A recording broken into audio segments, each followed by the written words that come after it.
हम लेके रहेंगे ये जो काला कोड है, ये जो काला कोड है, हम लेके रहेंगे, हम लेके रहेंगे। तेरा बाप भी देगा, तेरा बाप भी देगा। ये जो काला कोड है, ये जो काला कोड है, ये जो काला कोड है। ये जो पाकिस्तान है, आगे आ जाओ,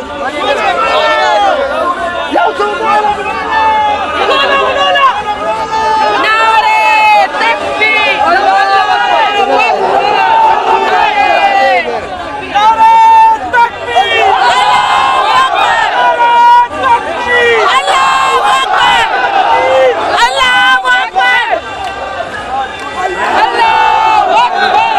क्या ये जो हमला किया गया है ना, ये इंतहाई बगैरती है, हद की बगैरती है ना।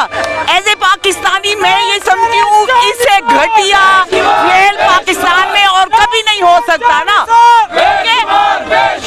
ये कोई आम घर नहीं था, ठीक है ना। एक वजीर आजम साबिक वजीर आजम का घर था जिसमें उसके पीठ पीछे चढ़ाई की गई है। सामने तो इन कुत्तों की जुर्रत ही नहीं थी, इनकी औकात ही नहीं थी ना। ये पीठ पीछे वार करने वाले गंदे और घटिया लोग हैं ना, और जिसके कहने पे इन्होंने किया है ना, इंशाल्लाह उसको इन सड़कों पे हम घसीट के दिखाएंगे पाकिस्तानी अवाम को। ये वादा है हमारा।